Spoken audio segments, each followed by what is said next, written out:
শহর জুড়ে বড় বড় বিলবোর্ড, সঙ্গে ফুটবল জাদুকরের ৭০ ফিট লম্বা এক মূর্তি। হাজারো দর্শকের উন্মাদনায় বোঝাই যাচ্ছিল মঞ্চ তৈরি, আসছেন মেসি। মধ্যরাতে এই ফুটবলার যখন কলকাতা বিমানবন্দরে নামলেন, তখনও বাইরে চলছে লিওকে নিয়ে একের পর এক স্লোগান।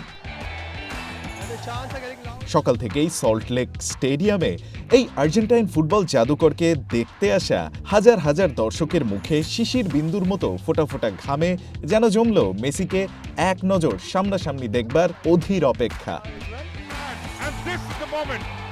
চারদিকে নিরাপত্তা রক্ষীদের মিছিল টেনে সকাল 11:30টায় যুব ভারতীতে পৌঁছালো একটা সাদা গাড়ি। প্রথমে নামলেন সুয়ারেজ, তারপর দ্বীপল, আর সবশেষে একগাল হাসি মুখে সব অপেক্ষার অবসান ঘটিয়ে দেখা দিলেন মেসি। কয়েক সেকেন্ডের জন্য যেন তখন নিজের চোখকে বিশ্বাস করতে পারছিলেন না স্টেডিয়ামের দর্শকরা। কিন্তু তারপরেই ঘটল অদ্ভুত এক ঘটনা। 70-80 জনের একটা দল ঘিরে ধরলেন LM10কে, যার মধ্যে কেউ বা মন্ত্রী, কেউ বা সেখানকার হর্তাকর্তা লোকজন।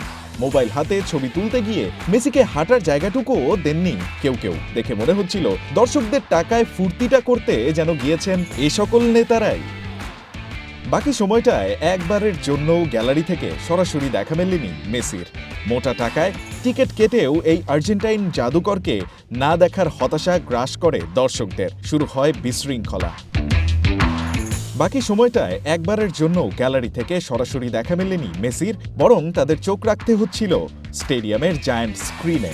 মোটা টাকায় টিকিট কেটেও এই আর্জেন্টাইন জাদুকরকে না দেখার হতাশা গ্রাস করে দর্শকদের। শুরু হয় বিশৃঙ্খলা। গ্যালারি থেকে দর্শকরা ছুটতে শুরু করেন একের পর এক বোতল। অবস্থা বেগতিক দেখে দ্রুত মেসিকে বেলা 11:52 মাঠ থেকে বের করে নেন নিরাপত্তা রক্ষীরা।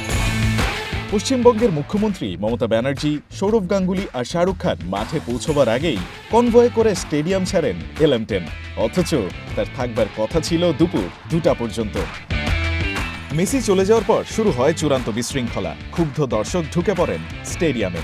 গোট ট্যুর অফ ইন্ডিয়া যেন পরিণত হয় ট্যুর অফ সেইমে। কাঁদানে গ্যাস ছুড়ে পরিস্থিতি সেখানকার পুলিশ নিয়ন্ত্রণে আনলেও প্রশ্ন হলো, মেসির মতো গ্লোবাল আইকনের ইভেন্টে মিসম্যানেজমেন্টের যে নজির আয়োজকরা তৈরি করলেন, তার লজ্জা ভারত মুছবে কি দিয়ে? Rayan Ahmed, one sports desk.